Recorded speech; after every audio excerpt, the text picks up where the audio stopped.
And what pretty much everyone cites who has success with this diet is they say they recover faster on this type of diet than they did with an omnivorous one. So for a lifestyle reason that you might actually be able to go really hard and then still live a fairly normal life later on that afternoon after your 20-mile run.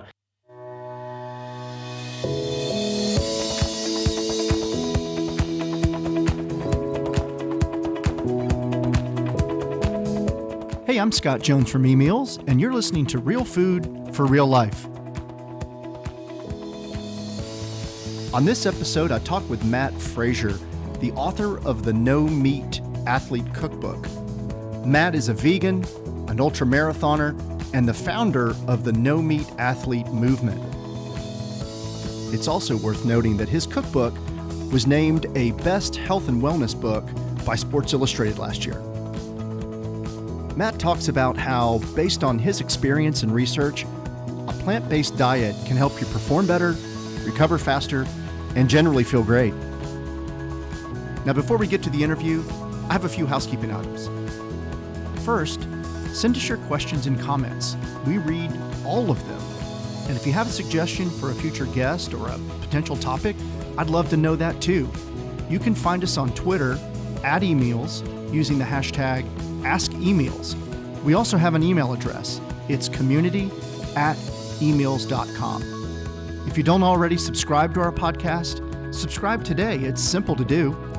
You can find us at itunes.com/podcast/Real Food for Real Life. And while you're there, leave us a review. And finally, if you'd like more information on eMeals and our variety of meal plan food styles, you can find us at eMeals.com. Try any of our meal plans free for 2 weeks, be it paleo, clean eating, or gluten-free. You can even have your shopping list sent directly to Walmart pickup at no charge, so your groceries are waiting for you. That's it. On with the show. Hey, Matt, how's it going today? Going great, Scott. Thanks for having me on. Yeah, man. Welcome to Real Food for Real Life. I'm so excited to have you on the show because every day I feel like I'm reading more stories about athletes going to a plant-based diet, whether it's world record-holding powerlifters. You know, you hear about like Venus Williams in tennis. You hear about Kyrie in pro basketball, pro football players, endurance athletes like yourself. It just sounds like that this whole notion of diet and how it relates to athletes has kind of been turned on its head in a way that's being amplified, nationally and internationally now. And we'll talk about that. But before we get started, I'd love to hear how you arrived at the intersection of food and running. You know, I know you've had a long history with your blog, very successful, but where did that intersection happen where you felt like you were running at a high level and then making that transition to a plant-based diet? Sure. Well, I didn't do either one of those things when I was a kid or even through high school, and didn't start running until college when I kind of naively just jumped into marathon training, just signed up for a marathon with some friends, and none of us were runners. Nobody had run more than really 3 miles at a time in their life. And we just said, we're going to do a marathon. I'm glad we did that. It didn't go terribly well, as you can imagine, but we did get it done. And we also naively set the goal of qualifying for the Boston Marathon, which at that time and our age took running a 3-hour, 10-minute marathon just to qualify for Boston. So we missed that by 104 or 103 minutes or something. But what that did, failing by that much, it actually got me just really motivated. I was thinking, wow, like if I just ran a marathon, and I feel like I'm pretty fit, now for having run a marathon, way better at running than I've ever been before, for sure. And I'm still 104 minutes too slow for this thing. Like, what would that mean to qualify for Boston? So I got really, really inspired by that. And I spent the next, 7 years really working towards it. But after about 5 of those 7 years, I had read everything I could about how to eat for not a plant-based diet, just eat for an endurance training diet. And I had read all the good stuff about macronutrients, and tons of it was about macronutrition. It was about calories, getting the right amount of those, and then it was about protein, fat, and carbohydrate. Mm-hmm. And that's fine. The challenge is that like you can eat that way and eat food that is just completely lifeless and mostly devoid of vitamins and minerals. So like you can get all the protein and carbohydrates and fat you need and hit those numbers exactly, without ever eating a salad or broccoli or any kind of, the amazing plants that are out there. So that was starting to occur to me. I started to eat better, but I finally plateaued about 10 minutes shy of getting into Boston.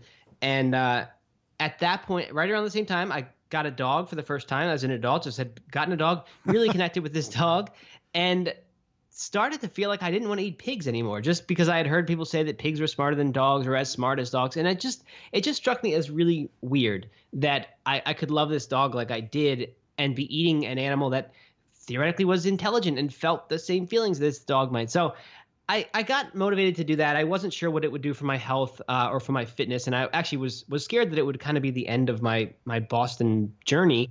But because I had kind of stopped making progress, I said, you know what, I'm just going to try this. I'm going to start the blog about it. I'm going to call it No Meat Athlete and just sort of document how it goes. And much to my surprise, it worked. And so 6 months after I started doing this, and all that was transitioning to vegetarian. That wasn't even going vegan yet. Right. But just 6 months after that, I took those last 10 minutes off my marathon, which I don't know. To people, when I said I took 104 minutes off, maybe the last 10 minutes doesn't sound too impressive. But when I was running at that level, to the thought of finding 10 more minutes somewhere when I had already come all this long way, I just thought it's just not going to happen. So anyway, I didn't expect much. I did this. I thought it would be fun. I thought it would be nice to be eating in a way that was kind of aligned with the way that I was feeling. And it was just such a pleasant surprise that it actually worked. And then once I did that, as I started the blog, and the blog happened to just gain a following and people were into that. And then once I qualified for Boston, that obviously helped.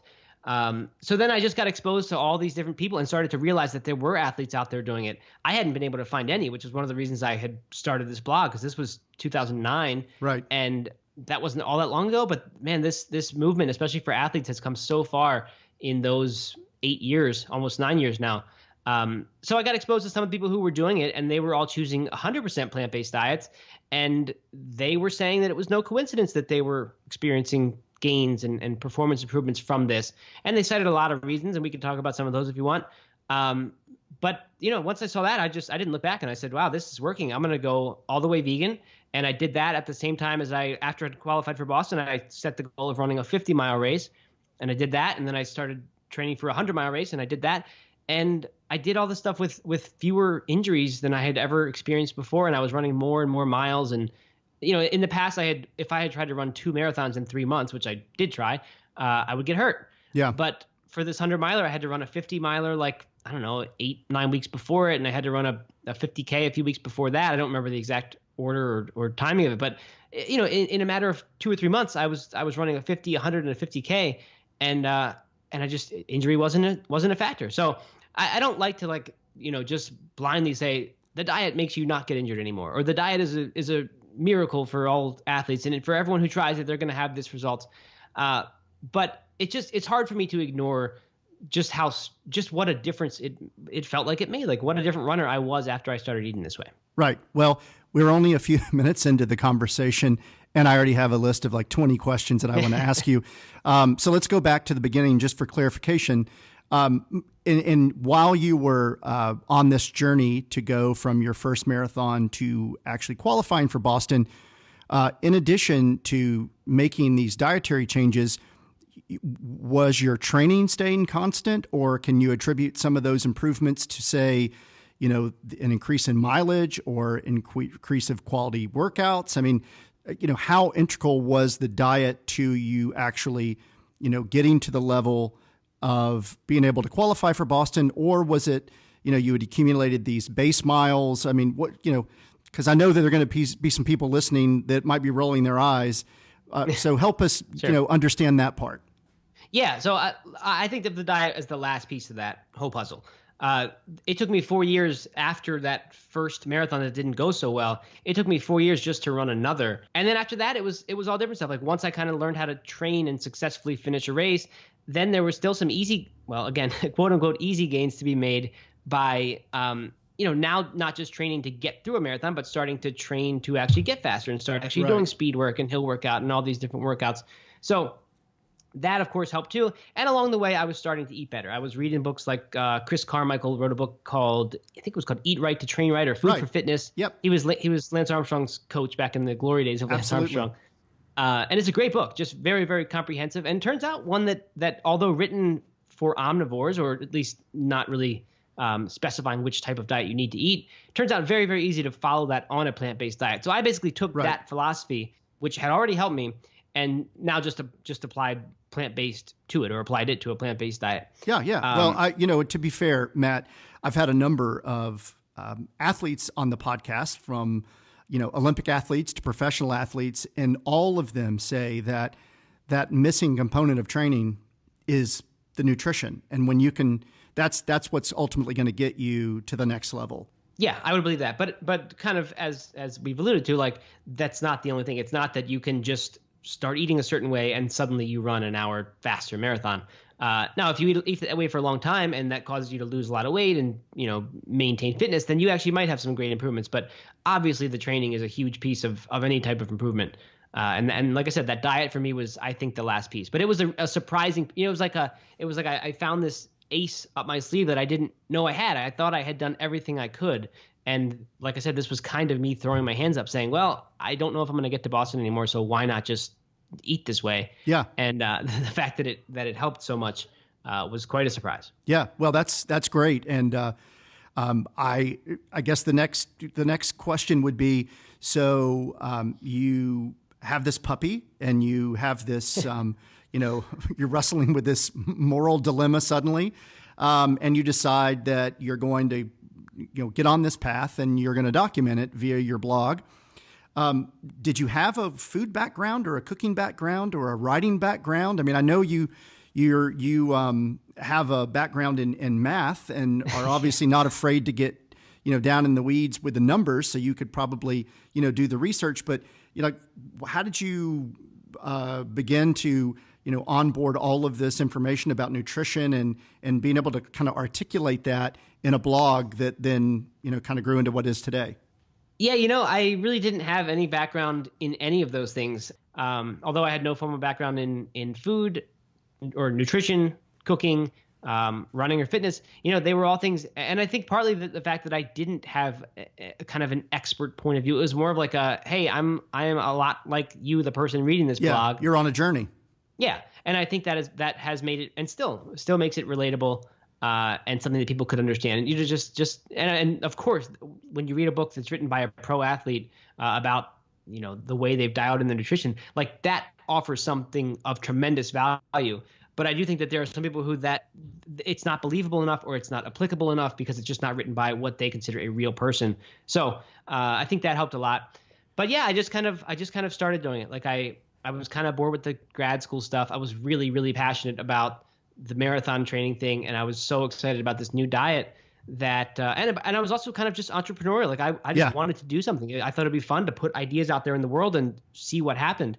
So it was very easy to keep doing that. I wrote one blog post after another, did it day after day after day for 60 or 90 days without even missing a day, I think. Yeah, well, look, you've been at this for, in terms of at least documenting and being on this journey for almost a decade. And you alluded to this in some of your opening comments, but, what is it about a plant-based diet that can actually be really good from a sports standpoint, and what are some of those kind of key factors?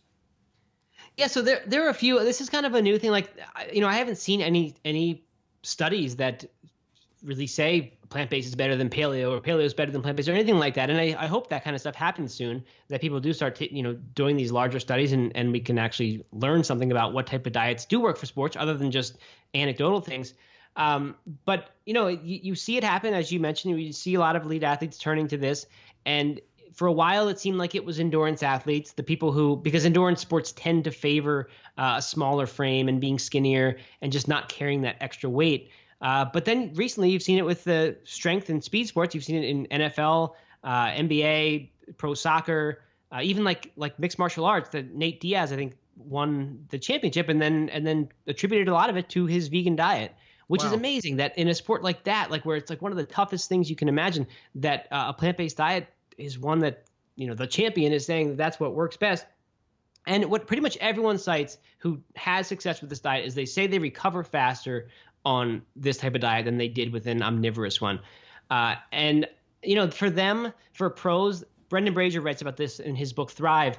When he chose to eat this way, I think he was in high school and he was just very scientific about it, trying all these different diets. And he found that with this one, he could recover faster, and then he could get in 10 workouts a week or something, which means obviously some days you're doing more than one workout a week. Yeah. And you can recover in time to do more workouts than your competition can.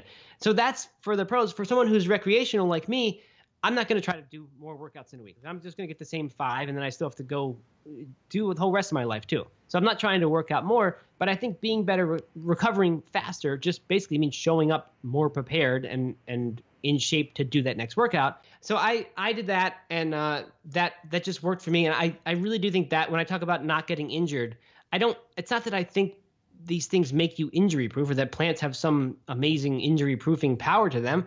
I think it's probably that I recovered faster, and then that meant that the workout that I would do 2 days after a really hard workout, that I'd be 100% recovered, so that I could actually make gains rather than coming back 95% recovered, so that then the next time you come back 95% of that, and you can see how an injury creeps up when you keep coming back and you're not fully recovered. Yeah. So as to what is the mechanism? Why would you recover faster on a plant-based diet? I think there are a few things. There's the nutrient density aspect, which is that plant foods by nature are not calorically dense. And that means that in a large amount of space, there's a relatively small amount of calories. So a good example, like if you tried to eat, say something like olive oil or even a steak or whole milk, like those things are calorically dense. There's lots of calories in a small space. So you can eat a lot of calories before you feel full. Whereas if you just go to town on salad, yeah, it's going to take you a while to get full, but you will eventually. If you sit there for an hour eating salad without much dressing on it, I mean, you will eventually get full, and you will have consumed like 150 or 200 calories worth of lettuce and carrots and whatever else. So that's what caloric density is. And because plant foods are not calorically dense, they don't pack a lot of calories in a small space. It tends to work pretty well for weight loss. When if you eat a whole food plant-based diet, and that means when I say whole foods, I mean not a whole lot of olive oil and all this added stuff, but just actual whole foods, pretty close to the way they come out of the ground or off a tree.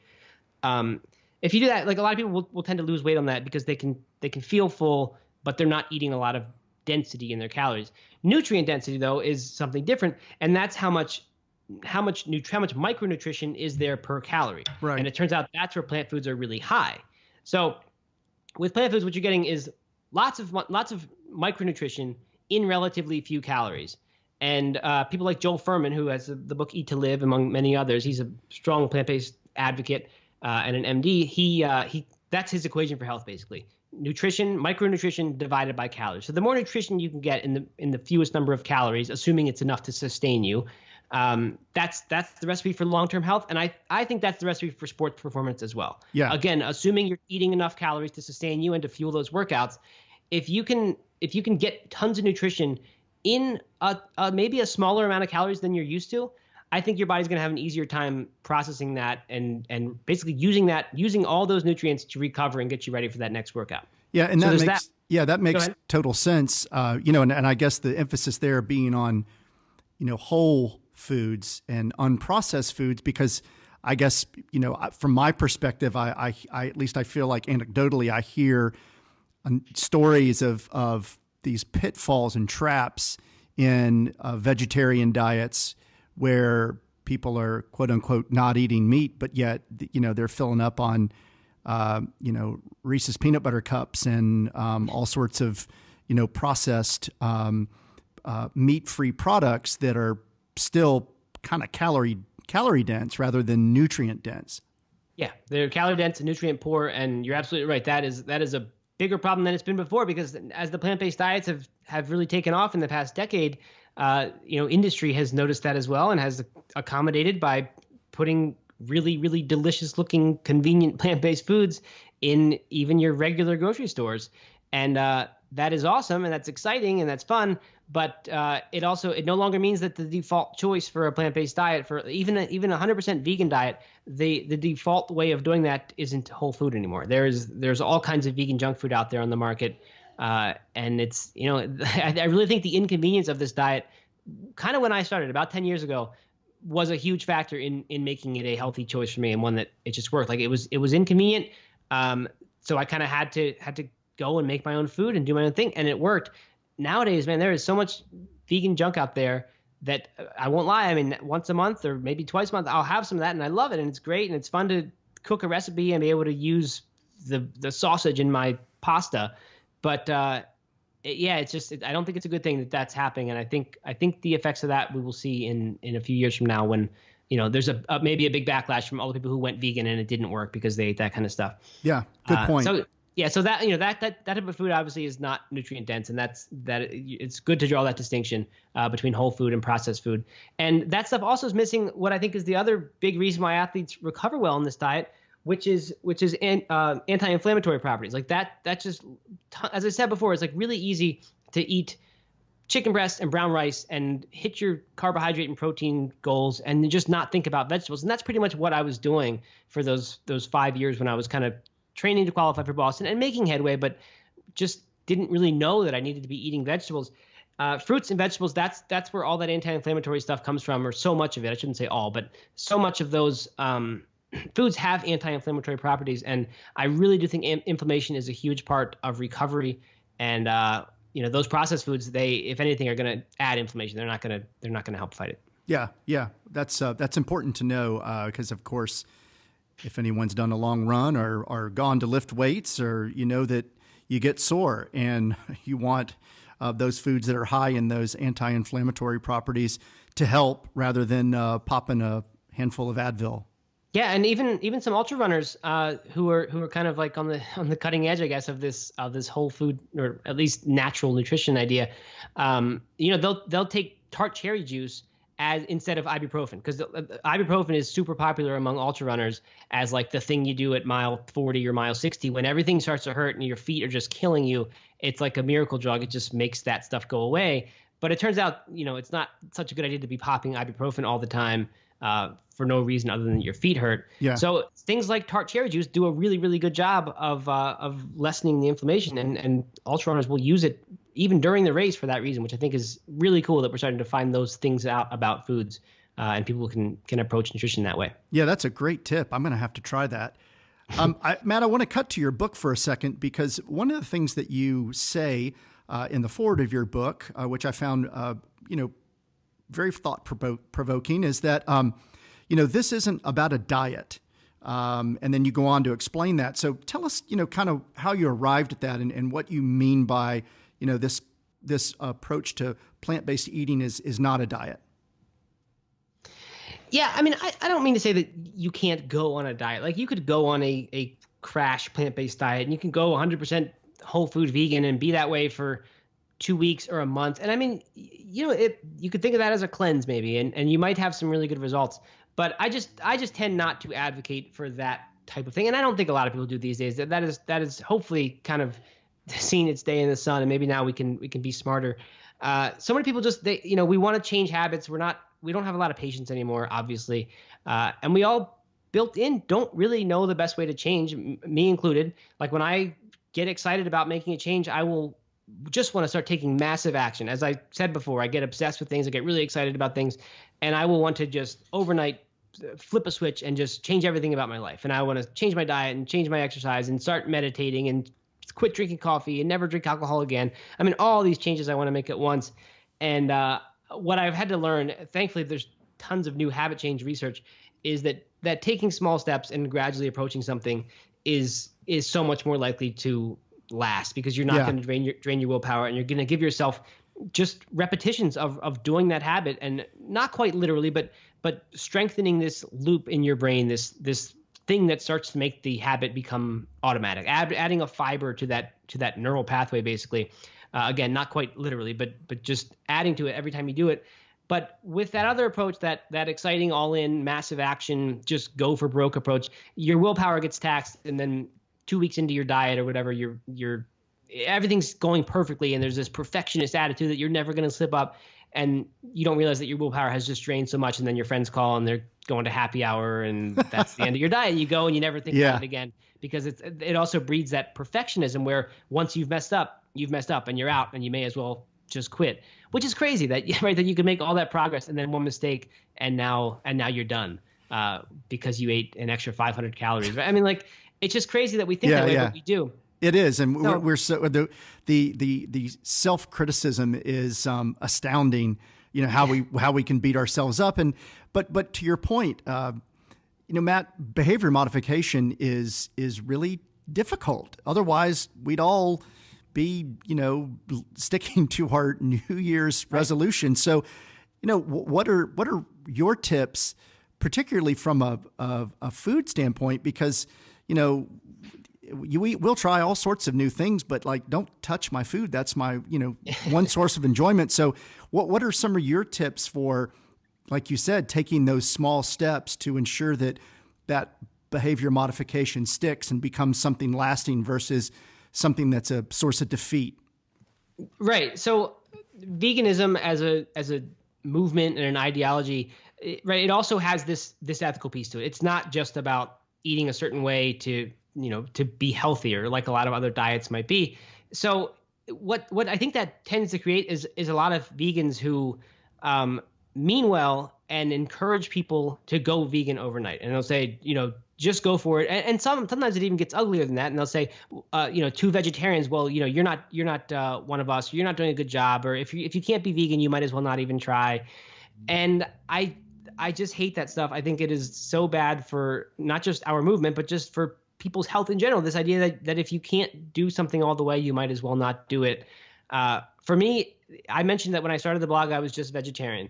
And even that, it took me a month.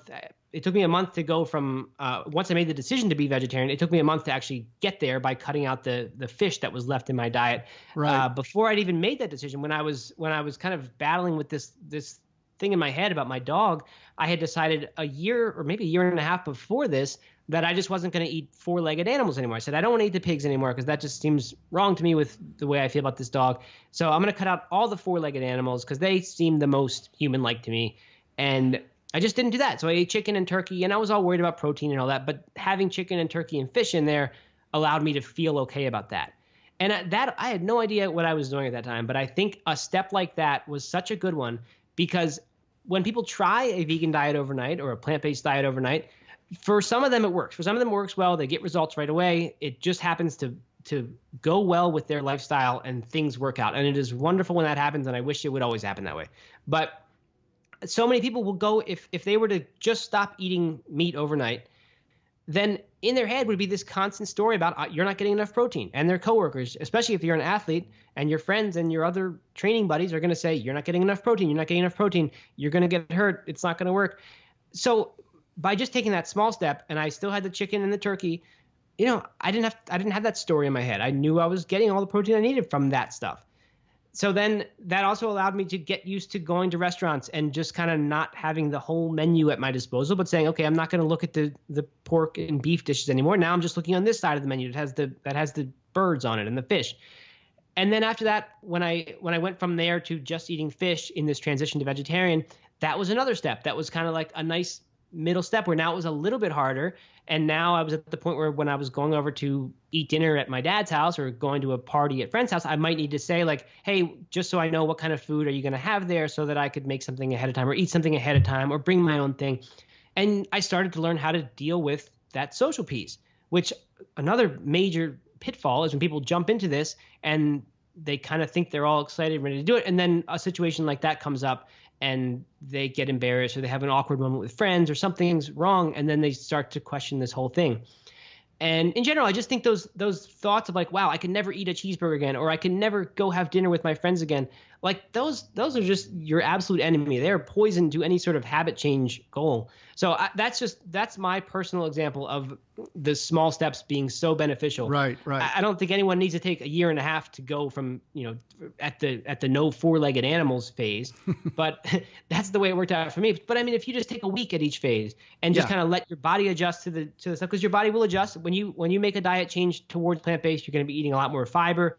And things are just going to be different. And I think the more gentle you can be about that process, not just on your body, but on your mind as well, and on all the other habits and all the other friction that gets created in your life and with your kids or your spouse and all that stuff.